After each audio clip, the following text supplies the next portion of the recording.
Space. Galaxy. Spaceships. Peanut butter. No! Because I've been... Oh, man. Hold on. Dang it. Hold on. I gotta start the game again. I gotta start... Oh, well. Let's do it. Hello, everybody, and welcome back. I'm back. I was without, like, internet for a week, and I couldn't really record because, like, I couldn't access my games because they were, like, online games, and I needed internet to get them. Anyways, got internet back. I'm back. I'm back. Today, I'm going to be playing Palinurus? Right there. The one right there. I don't know, I've been wanting to play this. Let's go ahead and get started. Oh, crap. Oh, I'm not even prepared. I'm never prepared. Palinurus auto. Oh, I got stuff over here. I hope I actually get to play something. I hope it's not like a book type thing. Hi. Yes. The story of the ocean of stars. Joy, beautiful sparkle of the gods. Daughter of Elysium.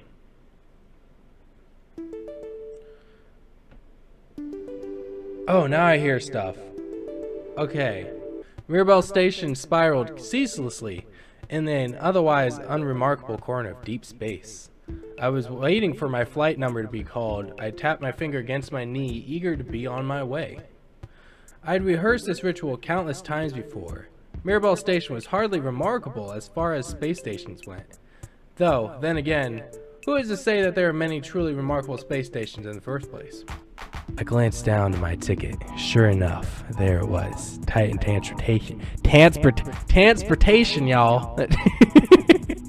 Got some of that Titan Transportation Solutions. In loud, bold, bleak font. They were one big player in the field. And they were the ones that put the bell, but I don't know. It's like a book. I'm just reading a book. It was the price to pay to get anywhere, and sometimes if you're lucky, you'd be occasional nebula or debris cloud. Band of pirates. Focused my attention on the silver spaceship which laid before me. I'd seen many like it before. It was small, intended for a single occupant. Oh, that's me! From the outside, it looked relatively unremarkable. It was sleek, like an arrow.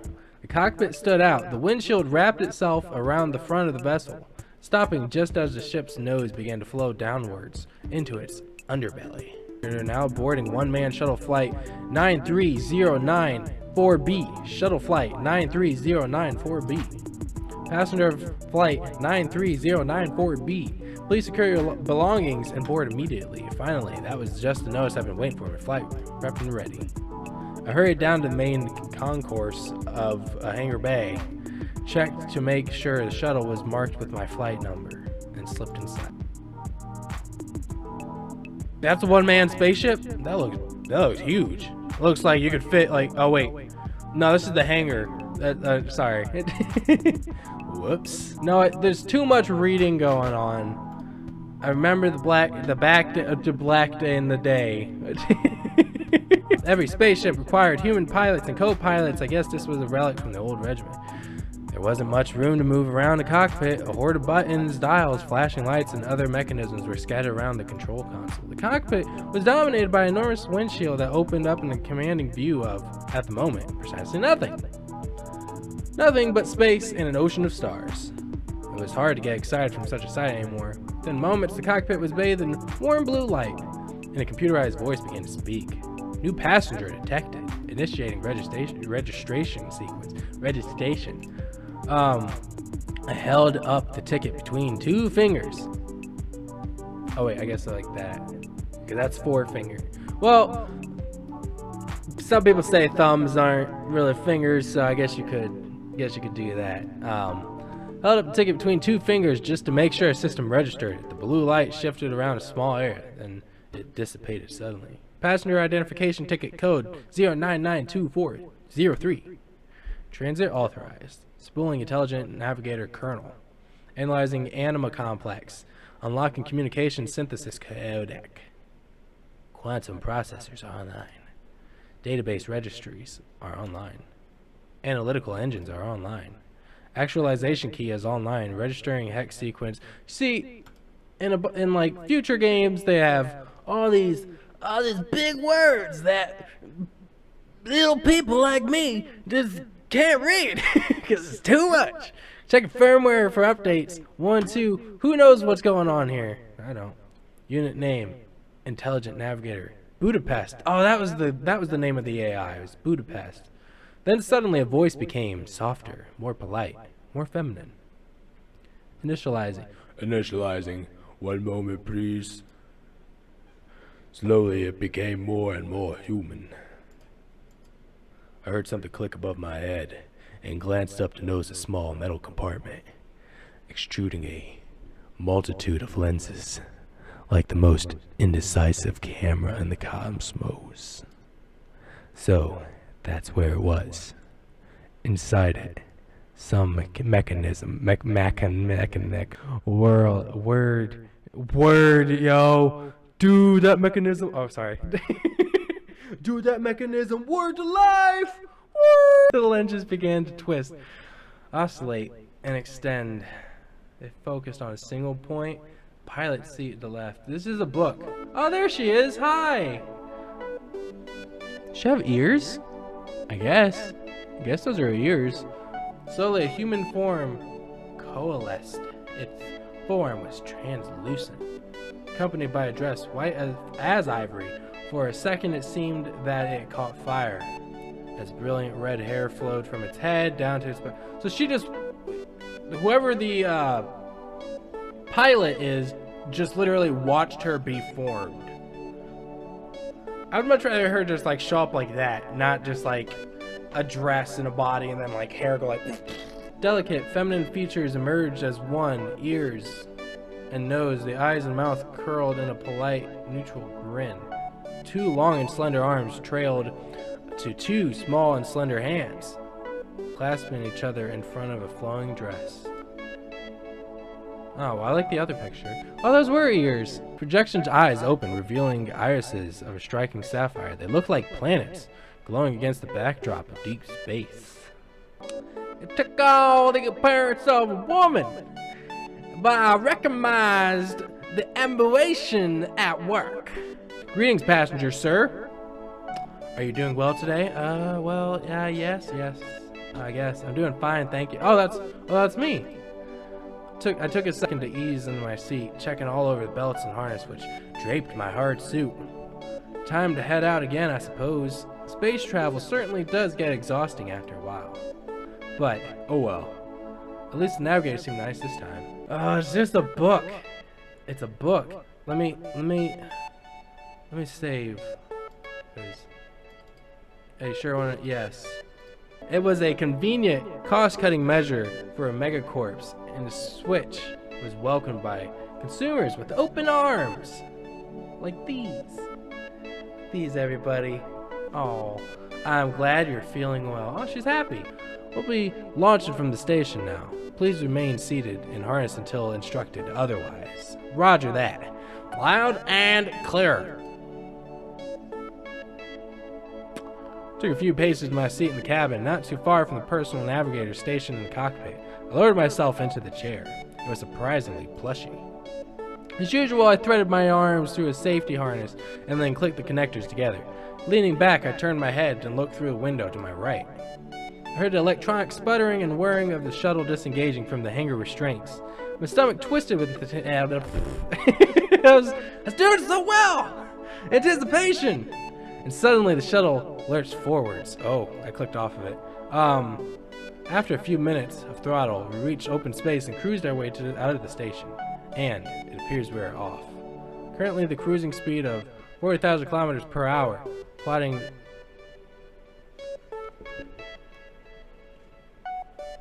Hold on. 40,000? How many miles is that? Whoa.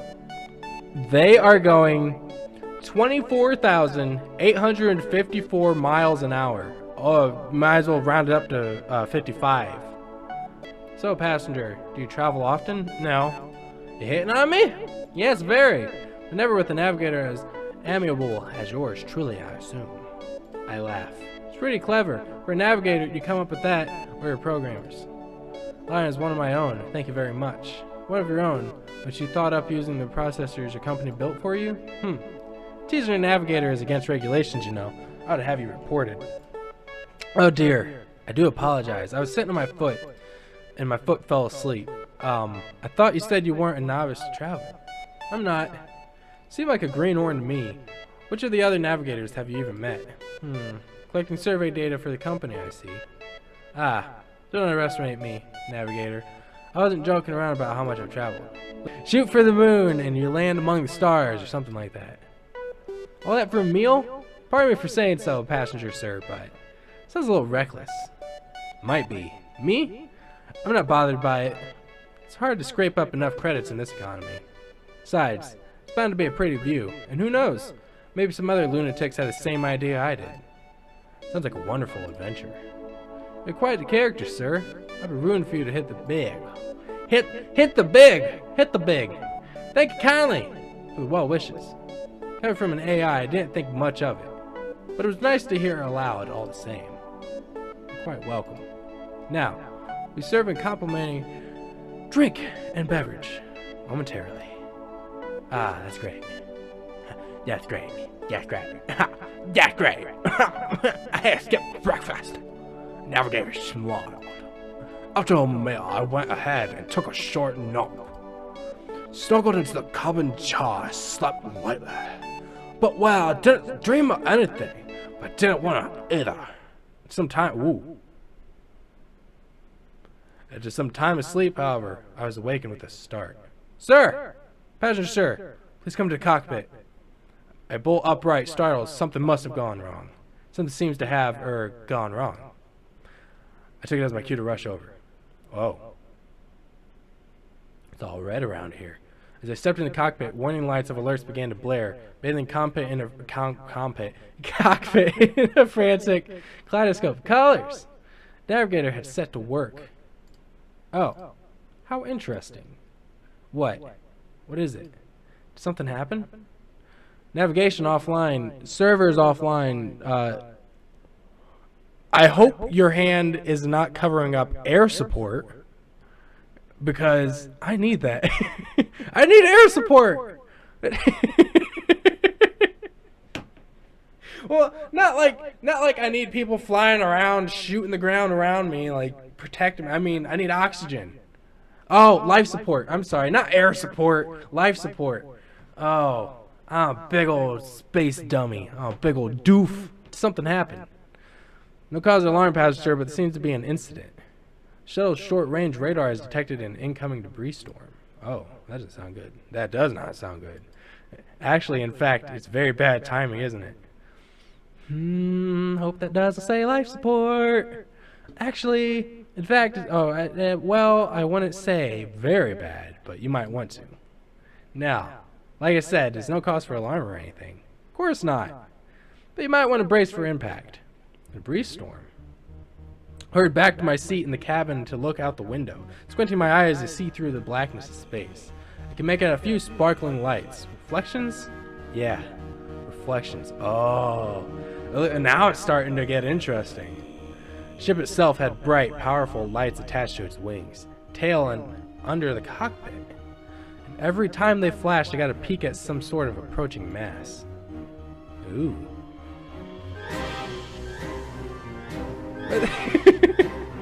Meteoroids! Hundreds, maybe thousands of meteoroids, drifting aimlessly through space, clustered. A little problem? This is not a little problem! Look at all that! One of those could take out the ship! Relentless soaring landslide of steel, on a direct collision course with the shuttle. My heart sank deep down into my stomach. Actually, no, it went past that, and out my butt, plummeted straight down to my bowels. No, I like mine better. No cause for alarm, all right? I got it under control. Cause for alarm. No cause for alarm. Repeat those words to myself, more incredulously each time. Took a deep breath, steeling myself for what I feared was to come. Still, as a statue, I closed my eyes, content not to watch it go down. Oh, that's not good. That's not what I want to hear! Tap, tap, tap! I could hear the sound of particles impacting the hull, a constant whine of ringing metal. Only a few minutes ago, the cabin had been eerily silent, and now a constant stream of sound filled it. I liked it like we'd flown into the midst of a typhoon. I can imagine the cold wind hitting my face, the fury of old Earth. I think it was better copying mechanism. I'd rather be lost in a thunderstorm on a terrestrial surface than weathering a debris storm in a dinghy. A dinghy! Oh, a dinghy! Oh, now I know what you're talking. Now we're talking some sense! I winced, popping an eye open. A heavier rock pounded against the hull. The ship lurched to one side. It didn't seem like we'd sustain any serious damage yet, so I sat there, clenching my legs, clenching my butthole, wringing my hands in desperation, hoping the storm would soon pass. Wham! Like fish driven by fury and rage, the meteoroids continued to pound against the shuttle. With each impact, the rocks dug into the hull, denting it and pushing it against the cabin walls. The flooring pressed against my legs as a large divot was suddenly formed. That was too close for comfort. So that means it's actually denting the hull, and he can actually physically see it. The hull's not just like a single, I'm sure it's not just like a single sheet of metal, but I'm sure it's like layers of metal. And if they're denting it through to like, you see like a bump, that's close. Oh, yeah, too close for comfort. Another larger meteoroid ricocheted off the window I was seated next to. I flinched and writhed in my seat. Look, I've been through worse than this before, alright? You're an AI. You can't die. Way worse than this. I'm a veteran of the trade, an unsung hero of the artificial intelligence community, you know. There's nothing I can't handle, so... Oh. That's bad. I came into sight. I saw enormous meteoroids, the heavy hitters of the storm, hurling themselves directly in our path. Even the awe-inspiring holy light of the distant stars cowered in the shadow of the meteoroids. One was on a due course to the cabin. It was a monstrous, gray, jagged mass glistening devilishly. Its iron deposits reflecting the flash emergency lights on our ship. It was going to impact, and it was going to impact very soon. I swallowed hard and lowered my hands to undo my harness. My hands shook thunderously. I couldn't get at the switch of the belts. I tugged on the straps, but they only seemed to tighten. Before all the strength in me drained from my arms, the belts miraculously disengaged. Passenger, sir, you need to get into the cockpit. It's the most isolated part of the ship, and we can seal it if worse comes to worse. Oh dear. You need to get here now. I exhaled deeply and darted towards the cockpit. Crash! Shrapnel and sparks flew everywhere, lighting up the world in a blaze of yellow and orange. The entire cabin swayed and shook. The horrendous sound of metal sheets rending apart filled my ears. I slammed into the cockpit door, opened it, let myself fall through, and then kicked it shut. Scrambling over the console, I sealed the cockpit door and engaged all the airlocks. My breathing was frantic, my vision blurred. I was in a panic when I saw the pale figure of the navigator scrolling through the monitors and screens of spreadsheets. It comforted me, at least a little bit. That one was especially bad. Damage report? Oh, she just looked at me. Hull's been breached. You're lucky you got here in time, sir.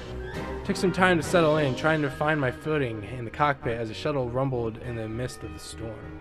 I paused. I felt an odd sensation where my hand was resting on the windshield. I drifted my eyes down to take a look. Oh. But don't look down! A hairline fracture along the window pane. My finger ran along the thin, narrow line formed in the ultra-hardened glass.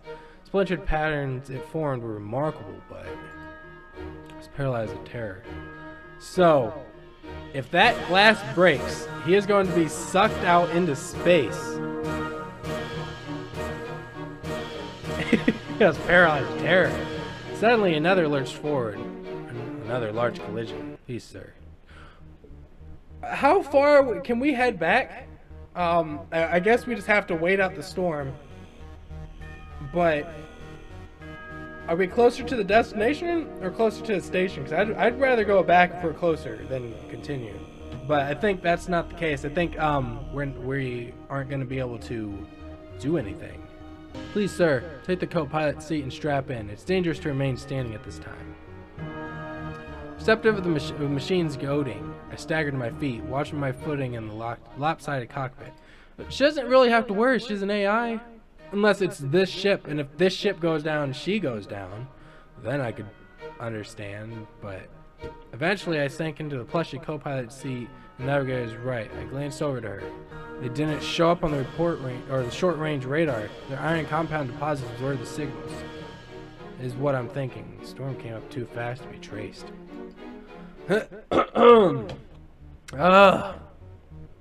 Talking so much. Paused. There is nothing we could have done about it. The storm had just been drifting through space and had just decided to ravage us in its wake. Are you alright, passenger sir? Are you hurt? It was a nasty beating you took. The program looked so concerned for me. Still rubbing my forehead, I wrote the concerns off, groaning to myself. Yeah, I ought to be fine. Nothing I can't handle. What are we going to do now? Well, our vessel sustained critical damage, and we've been knocked considerably off course. But the navigational and communication systems are completely offline, and I haven't been able to find a way to repair them. But for now, we need to do something about the damage. Right now, the rest of the ship is nothing but sheared, hulking mass, adding unnecessary weight. Preparations for jettisoning the cockpit are underway. We should be far removed from the storm in due time. Understood. Proceed as you should, navigator. Wait, what? Jettisoning the cockpit! Transit shuttle is of an older model, sir. Previously designed for 2 human pilots.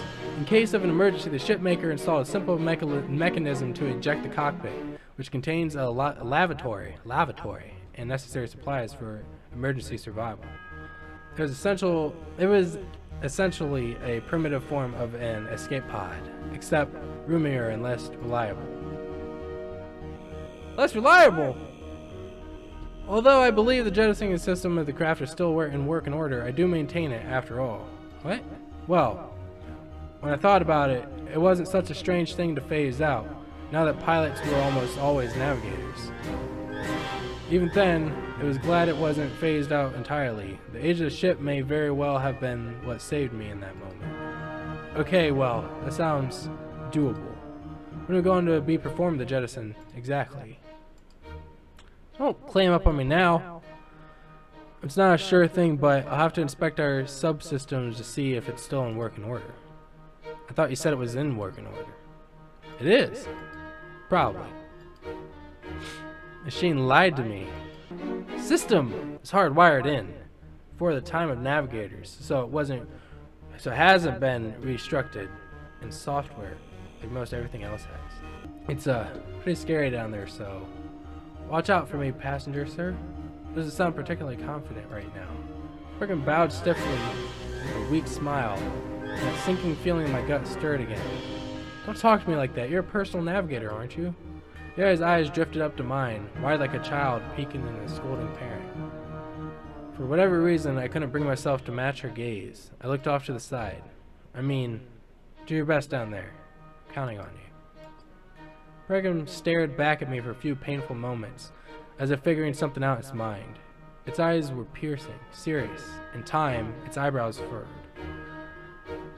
A fiery look burst in it. Understood, I'm going in. I'm going in! Make sure your harness is correctly secured, and I'll be back soon. Nodded. Click. Not as fast as I've ever fastened my seat straps. The eye's holographic display switched off in a flash of white light, and its cameras retracted back into inner workings of the console. At that moment, I was left to my own devices, in the face of death. The cockpit was a closed room, a frame of steel and duraglass, the only thing separating the pilots from the harsh, hellishly vacuum of space. I looked out of the infinite expanse before me, the distant flickering stars. Boom! I felt the ship rumble with the impact of another massive meteoroid. I shivered. Was I going to die here, alone, in the infinite vastness of space? No one would care. No one would ever find me. Maybe I'd ended up drifting out here forever. That scared me more than anything else. Oh, not a whining dog. I felt my seat vibrate. My hands fell instinctively to clasp the armrest, attempting to keep myself steady. Ah! The entire room was shaking. Felt like the harness were about to rip apart. Ka-chunk! And then, like a rag doll, I was flung back into my seat, sinking further and further into the stiff leather. I couldn't move my head.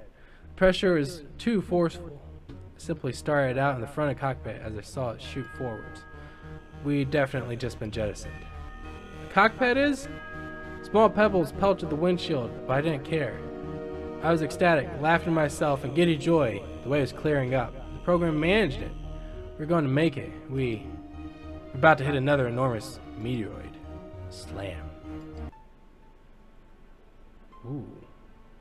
The cockpit hurtled through space, spinning erratically from the scrape of a meteoroid. I clutched my seat for dear life, feeling the G-forces press me into my seat. The cockpit, once draped in flashing lights and infographic displays, was instead shrouded in a suffocating curtain of darkness. The only light caught in chaotic glints of the stars through the windshield. I winced as the seat straps dug into my chest, the only thing keeping me from a hard collision with the windshield. I felt nauseous. The might of the centrifugal forces crushing the very air from my lungs. I strained to look to my side, where the navigator had previously been, furiously pecking away at the interfaces to salvage our wreck of a transit shuttle. The logical part of me understood what it was up to, operating inside circuitry and wiring, but I still felt a wave of dread overcome me. What if it didn't work? What if it didn't manage to restore the power? Or there was another breach in the hull? I'd become trapped in the deepest, emptiest expanse mankind had ever known. I was trapped, good as dead, and this was my grave. A coffin of glass and sparking circuitry. It would preserve my final moments, the dying expression on my face as I suffocated and froze in the vacuum of space. In space, no one can hear you scream. It was a quote from an old, ancient story that they tell to kids. Perhaps it would have been okay for me to scream here, but not a single utterance escaped my lips. My throat tightened as I came to terms with the looming shadow of death hovering over me. I closed my eyes, ready to accept my fate. Well, I'll go ahead and end it there. Oh, well, it got better. It did get better. Yeah. I don't know if you guys want to sit there and watch me read. So, I don't know. It's up to you guys whether or not I continue this, but oh crap, gotta go ahead and save. Maybe I should do that first before I start. There we go. Oh, I almost said exit, return. But yeah. So if you guys want to see more of this, let me know and I'll get back to it. But I don't know if you guys wanted to sit there and watch me read. So I don't know. Anyways, thank you all for watching today's episode. I hope you enjoyed, and I will see you all in the next video. Bye, everybody. Choo-ba-doop.